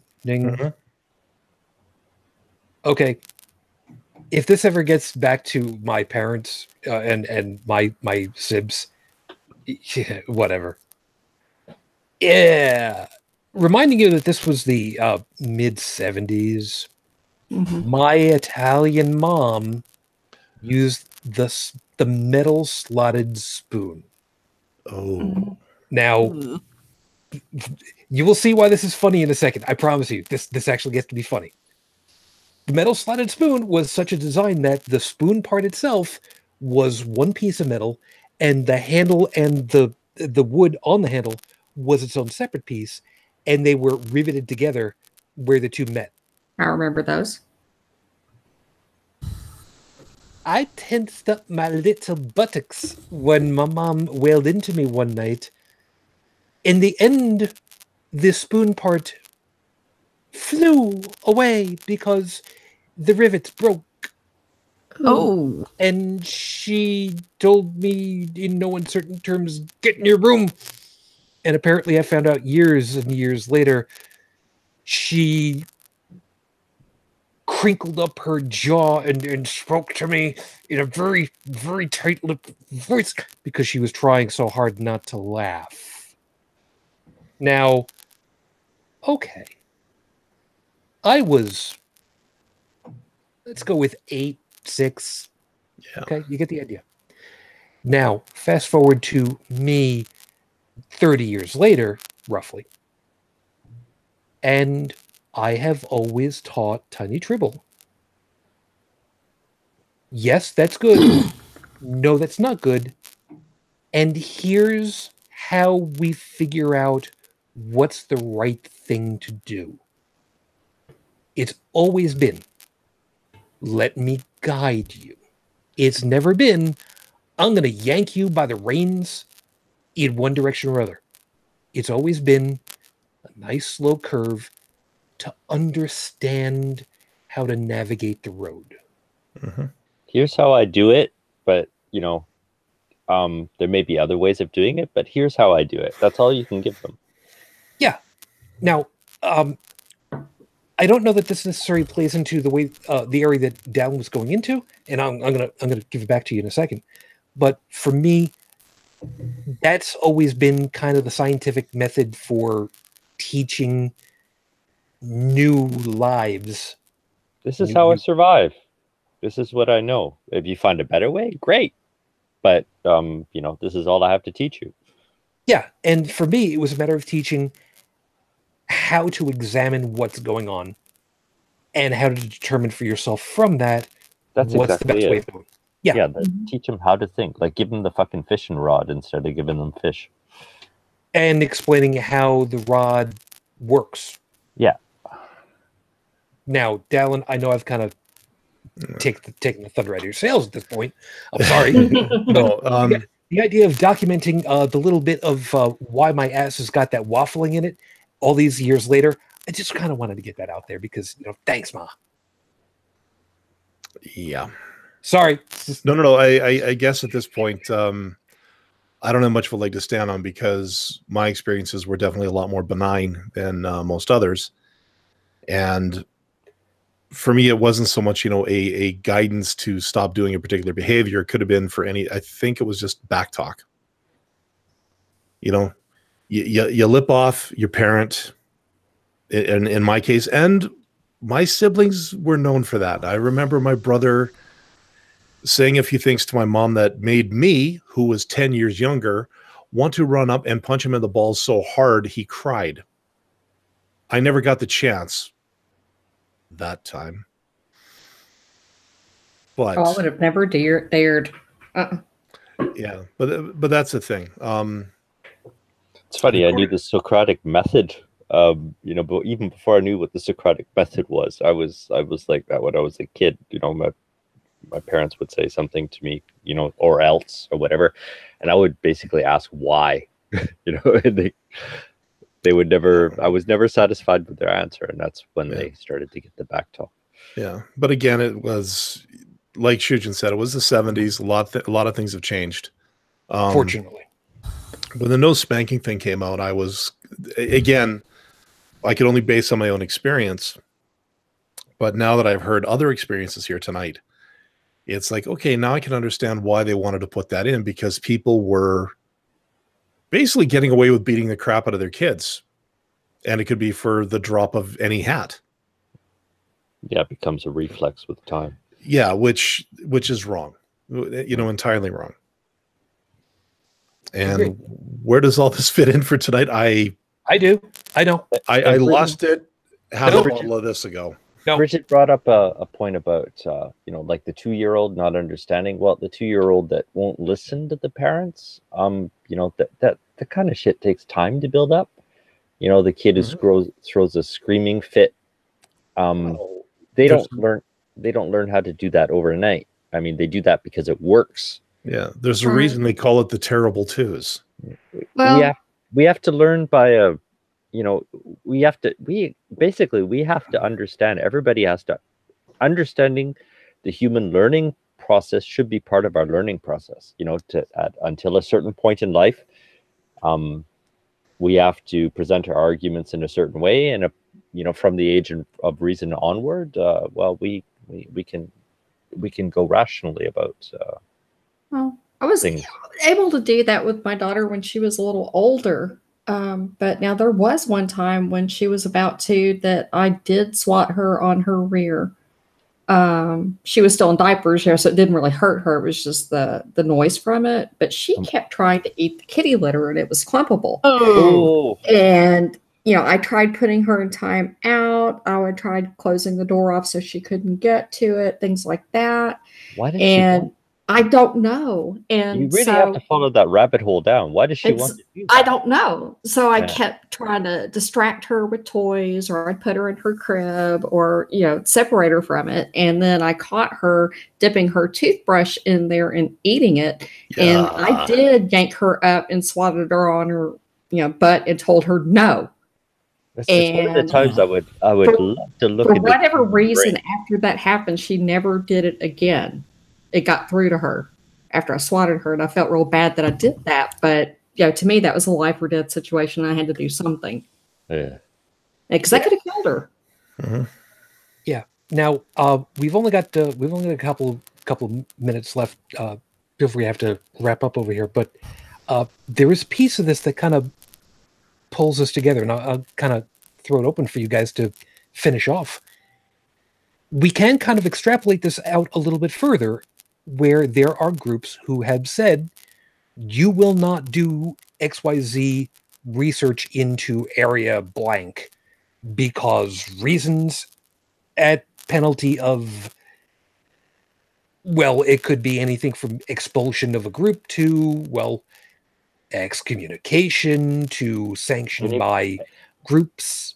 Anybody saying don't look there is just, they've got their own self-interest in mind. Well, that's it. Yeah, because I was gonna pit you guys off on the quick one for again going back to Stephen Hawking, when he had spoken with one of the popes, I believe it was, and they basically said, sure, we appreciate what you're doing, but you're not allowed to look before the Big Bang because that's God's domain. And that's one of those areas where it's like, to me, you get off of my lawn because you don't belong on this lawn. And you're not allowed to threaten me on my lawn because you don't like the way that my lawn is cut. Well, I have a counter challenge for that. Okay, Pope, insert made up name here, because we all know that's not your real name anyway. Yeah. You're telling me not to look before the Big Bang because that's God's territory. Tell you what I'm going to do. You see, I'm going to be the guy looking there. So why don't you go knock on God's door? Okay, the vision of the devil's doorbell just came into mind. Never mind. why don't you go knock on God's door and tell him to come down here and tell me not to? Because you are nothing but a proxy. You are a puppet of something that I don't really believe in. No, God is the puppet. He's the fucking ventriloquist dummy. Oh, I know, but that's not the way, you know, Pope Frankenberry Serial sees it.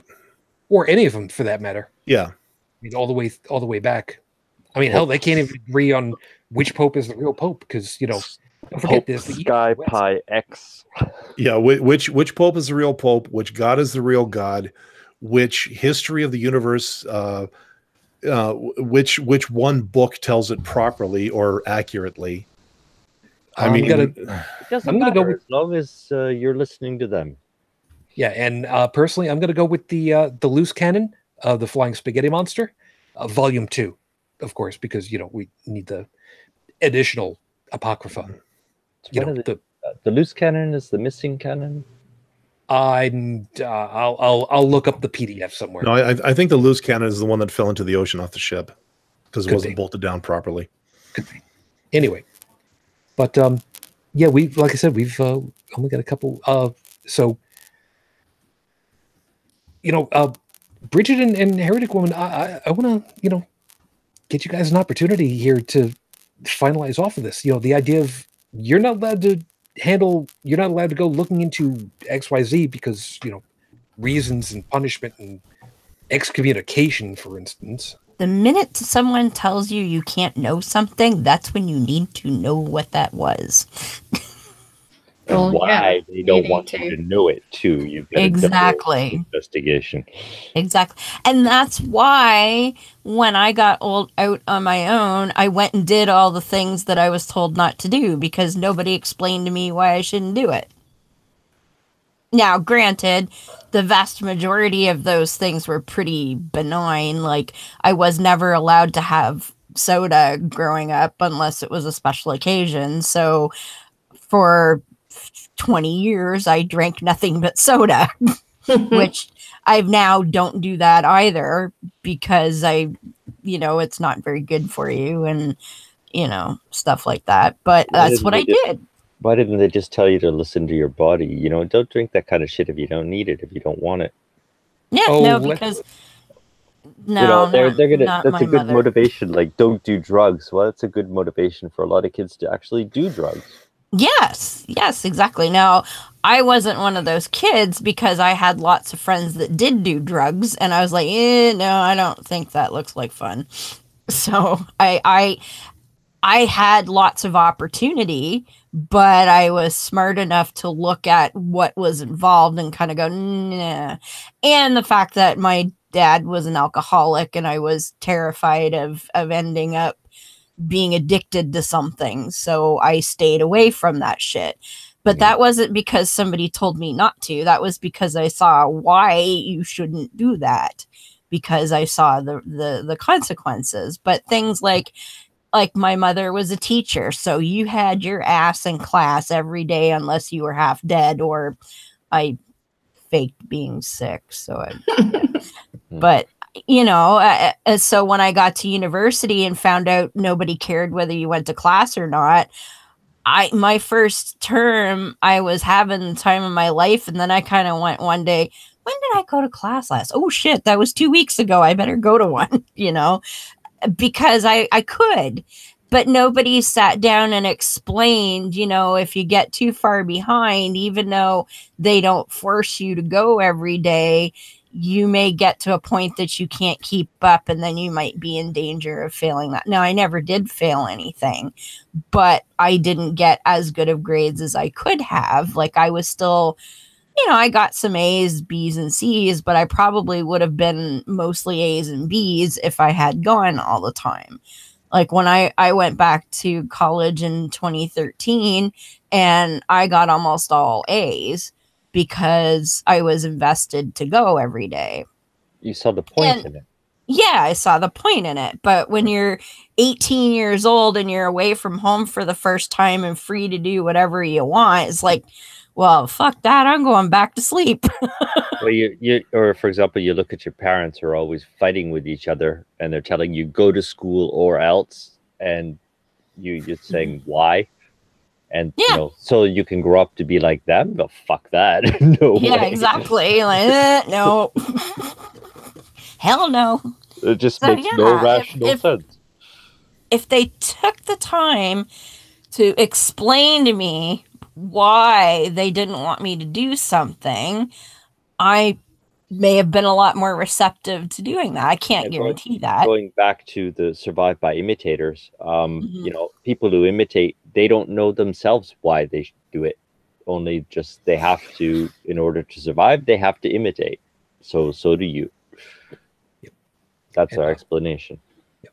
By so the way, they can't explain it to you if they don't know themselves. I found my copy. There it is. Ah, cool. The Loose Cannon, a really important collection of words, a holy book of the Church of the Flying Spaghetti Monster. Sorry, the only one I was able to find was the first edition version. But it's a signed first edition version, so that's what I got going for me. So, anyway, Brigid, seeing as how we're getting down, whatever last item for you, I guess, before we close up. I don't really have anything. We're getting down. We're getting down. Yeah. And Motown. That's okay. It's it's one of those things that's really it gets to be a little esoteric, I know full well. But let me just Dalan, I'm sorry to end this on one kind of note, because this is the last of the bottle. I wish to quote Richard Dawkins, who, by the way, is going to be up here in a couple of in a month or so. Cool. Oh. Yeah, Richard Dawkins and Carolyn Porco doing a thing here. Carolyn Porco was the scientist behind Cassini. Oh, one of them, and also consulted with J.J. Abrams on the Titan Rising scene from the Star Trek reboot. But I think Richard Dawkins said it best. Science, it works, bitches. My closing for that is just the universe functions very well on its own without our understanding of it. Yeah. Fair enough. Just give me a couple of seconds. I'm actually in the process of grabbing an image, believe it or not. I'll fix the file name afterwards. What's important is not the file name, but what the image says. And I think it sums up everything that is important in the scientific endeavor. And as usual, the words are best suited from someone other than any of us. The wonderful Mr. Richard Feynman, Dr. Feynman. I would rather have questions that can't be answered than answers that can't be questioned. And isn't that exactly it? It's so important for us to remember that, as was mentioned, the terrible twos. Why? That's humanity's natural state. We say the kids say the darndest things, and children and animals are the most honest. It's true. When we have no preconceived notions of what we should be doing, how we should act, we want to know why. That's the biggest purpose of just doing this show. Why is, why does, why isn't, why doesn't, why can't, why should, why not? Just why. That is one of the simplest questions, and sometimes the hardest one to answer. And I love the exploration of such a deceptively simple question. Because like with this show, you never know where it's going to end up taking you, because so many different pieces interlock to make the answer. You don't believe me? Ask a 2- and 3-year-old what thunder is, and have fun following that down. As always, everybody, it's about that time that we go ahead and close up time. We hope that you had yourself a fun time listening to all of our perspectives. Hope that you found something worthwhile in all of it and have something to think about for later. As always, all of you over there in the live chat, thank you very much for your time. Phyllis, Stephanie, Beth, who I did not greet earlier, other than just to type it out over there. Thank you, hon. TDTF, I know that you were over there. Lobster, I have no idea if you're still awake or not, but good to have you and good to see you. There were, for those of you that checked the live chat, yes, there was some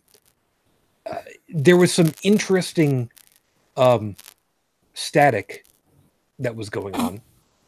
I will go as far as to say that I am not going to be removing anything from the official playback, because nothing got to the level of, all right, you're being a dick now. There were a couple people who were kind of, yeah. There was a little bit, but kindergarten dicks. I will say this much about one of the guys. I should actually thank him. Oh.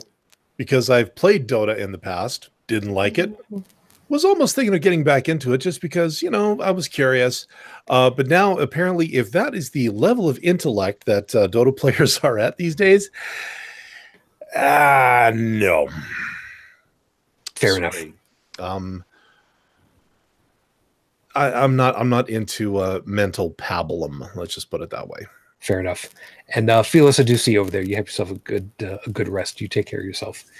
So, as always, we'll just go ahead and say goodnight to everybody because, well, I'm holding on okay right now, even with the amount of drink that I had. It was okay. So anyway, as always, Joseph, thank you very much for your time. You have yourself a good rest of your morning, and you take care of yourself, huh? You too, sir. Brigid, I'm glad you were able to make it. I'll ask you off the air, but otherwise, thanks for your time, man. Well, thank you. And if anybody wants to find me on Facebook, you can find me as Brigid Fitch. Send me a friend request if you want to. And you can also find me at my blog at brigidfitch2112.wordpress.com. Heretic Woman, thank you for your time, of course, as always. And what do you do? Are you taking another week off? You taking the Johnny Carson pathway? No.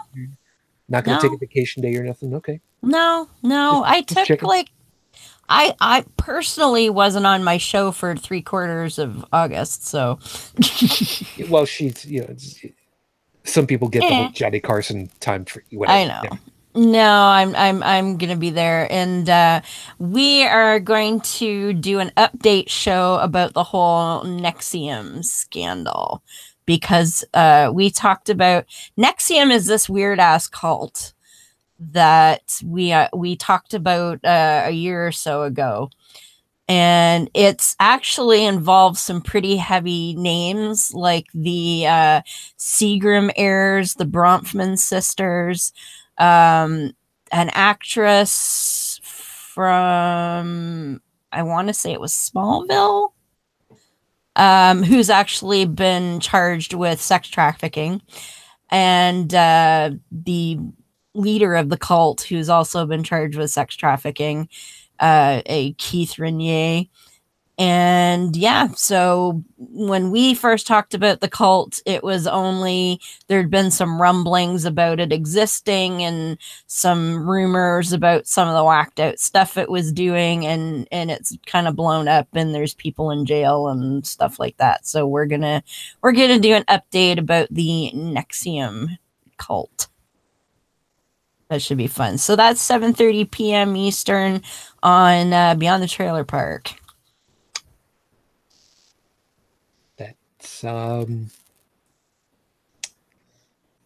Talking about cults is never fun for me because there is a certain level of damage that ends up happening to not just the people themselves, but the circles from the people who are involved, including the kids. So, I don't know of any children. This was an adult. It was marketed as an adult self-help group that got way out of control. As in, like, women getting branded and acting like sex slaves and things like that. So, thankfully, I know of no children involved in this cult. Good. Yes. That's great. And for those people that want to do the whole, sex slave and branding thing, 2 words for you: consent. Yes. But that's a whole other thing for another time. When we can finally get Callie over here and we have a fun time making people blush, but that's another time. Gotta invite Beth. You gotta invite Beth for that one. Yeah, well, a piece at a time. Dalan, glad you were able to make it, man. And well, in the meantime, you of course have fun with the next couple of days with because for those that didn't know about it, he had to deal with snow recently, and I'm not going to let him live it down just yet. Well, it's gone. Yeah, I know, but still. Yeah, it's still kind of miserable out here. I'm hoping it gets better. I will, however, be gone for next week. That I can guarantee. Just because of I'll be busy. The week after, I actually should be back in town from the on-site, so we'll see what happens. But anyways, again, we have the audio version of this show over at holycrapthevlogcast.com. And for myself, for any kind of other, speaking of mental pablum, anything that ever comes out of this twisted mind, you can catch over at my blog at inthewind.yo5.ca. Thank you, man. As always, everybody, you have yourselves a good rest of your weekend. If you'd like to send us any kind of communications, all of our email lists are over at holycrapthevlogcast.com. If you'd like to send a voicemail message, the phone number is, of course, 859-HCTV-554, 859-4288-554. Believe it or not, I may consider putting that phone number on the do not call list because I've gotten some phone calls on there, and yeah, they're robocalls. Not working, guys. Doesn't work that way. But good try on you. A for effort. As an asshole. Sorry, just had to go ahead and do that. For those of you that would be interested in heading us over on Facebook, of course, it's facebook.com/holycrapthevlogcast. And for those of you that are planning on throwing a couple bucks our way to offset for server costs, or domain hosting, I should actually say. Of course, that is patreon.com/HCTV. I don't post specifically over to that, so if you want to do anything, just do like on a monthly thing, and you want to do a one-time thing, do it for the month, and then cancel and be done with it. Somebody's already done that once, so don't worry about it. I'm not asking for money. I'm just saying, if you want to, go ahead and do it. Why the hell not? I got nothing to lose.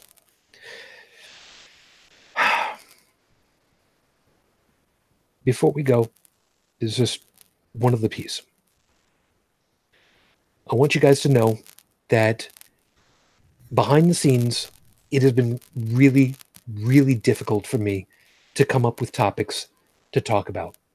Not because it's been hard to come up with topics, but because there's just been so much stuff that has been coming in the news recently, domestically for me, here in the US. It seems every couple of hours, there's a new thing that's going on that makes me go, oh, shit. I'm trying really hard to plan earlier than 2 days ahead of the show. But it's really tough. So I keep trying. Thank you for being patient. And thanks for still being with us. Really do appreciate it. Till the meantime, you'll take good care of yourselves, and we will see you soon. As always, I wish you all the peace I no longer have. I wish you the strength that I've learned. I wish you well. As always, my lady. Over 13 years later, I am still in love. Matane Fujin. I love you. I miss you.